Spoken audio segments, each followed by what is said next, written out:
Le Seigneur soit avec vous et avec votre esprit. Évangile de Jésus-Christ selon saint Luc. Luc chapitre 6, les versets 39 à 45.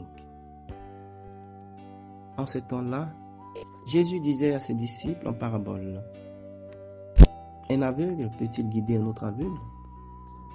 Ne vont-ils pas tomber tous les deux dans un trou? Le disciple n'est pas au-dessus du maître, mais une fois bien formé, chacun sera comme son maître. Qu'as-tu à regarder la paille dans l'œil de ton frère, alors que la poutre qui est dans ton œil à toi, tu ne la remarques pas? Comment peux-tu dire à ton frère: frère, laisse-moi enlever la paille qui est dans ton œil, alors que toi-même ne vois pas la poutre qui est dans le tien? Hypocrite. Enlève d'abord la poutre de ton œil, alors tu verras clair pour enlever la paille qui est dans l'œil de ton frère. Un bon arbre ne donne pas de fruits pourris. Jamais non plus un arbre qui pourrit ne donne de bons fruits. Chaque arbre, en effet, se reconnaît à son fruit. On ne cueille pas des figues sur des épines. On ne vendange pas non plus du raisin sur des ronces. L'homme bon tire bien du trésor de son cœur qui est bon. Et l'homme mauvais tire le mal de son cœur qui est mauvais. Car ce que dit la bouche, c'est ce qui déborde du cœur. Acclamons la parole de Dieu. Louange à toi, Seigneur. Frères et sœurs, en ce 8e dimanche du temps ordinaire de la l'année, l'Église nous présente de méditer 3 textes.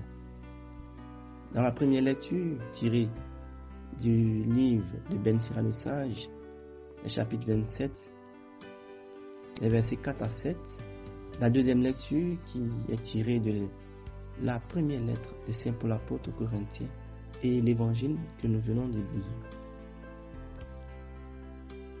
Frères et sœurs, le passage tiré du livre de Ben Sira le Sage nous invite dans la première lecture à avoir de la mesure dans nos propos et plus encore à nous discipliner dans notre langage. L'homme, en effet, n'ayant pas la science infuse et la connaissance intérieure de l'autre, se fie à ses paroles. L'interpellation de Ben Sira à ne pas faire d'éloge de quelqu'un avant qu'il ait parlé pour pouvoir le juger requiert cependant un préalable. Ce préalable est que celui qui écoute soit imprégné de la sagesse et du discernement de Dieu. Soyez forts, soyez inébranlables. Prenez une part toujours plus active à l'œuvre du Seigneur, car vous savez que dans le Seigneur, la peine que vous vous donnez n'est pas perdue. Oui, frères et sœurs, l'invitation de Saint Paul aux Corinthiens dans la deuxième lecture nous est adressée personnellement. Elle nous met en face de notre attitude quant à la mission de chrétien et encore plus de baptisés qui nous est confiée. Est-ce que nous nous réservons, nous nous ménageons lorsque c'est la mission de Dieu, ou encore est-ce que pour Dieu nous faisons juste le minimum, tandis que ailleurs nous sommes hyper actifs, ou bien est-ce le contraire? Chacun a le temps face à sa conscience et face à son Dieu d'y répondre. Un aveugle peut-il guider un autre aveugle? Nous demande Jésus. Cette question suppose la présence d'un aveugle et d'une personne qui voit, à l'instar d'un maître et d'un élève. Le maître aura la charge de guider l'élève.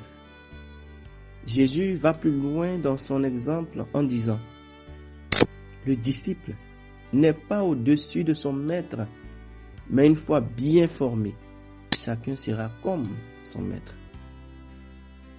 Frères et sœurs, sachons-le, nous sommes tous des disciples. Jésus nous révèle que le maître par excellence, c'est lui. Il est notre modèle et notre imitation. Cela induit que nous sommes tous aveugles. Oui, aveugles lorsque nous laissons nos personnes, notre âme, notre existence guidée par des personnes dépourvues de vie christique. Nous sommes aveugles lorsque nous voulons nous ériger en maître pendant que nos actes, nos actions ne sont pas imprégnés d'humanité. Néanmoins, et fort heureusement, le Seigneur fait grâce, de sorte que certains d'entre nous sortent du lot et fassent l'effort de nous présenter le seul et unique message authentique, celui de Dieu. C'est donc dans ces cas que l'élève est bien formé et qu'élève et maître marchent tous ensemble vers le but de Christ Jésus. Retenons donc en ce 8e dimanche du temps ordinaire de l'année C que nous devons discipliner notre langage et nos paroles, tout en étant engagés réellement à la cause et à la mission de Dieu qui nous est confiée.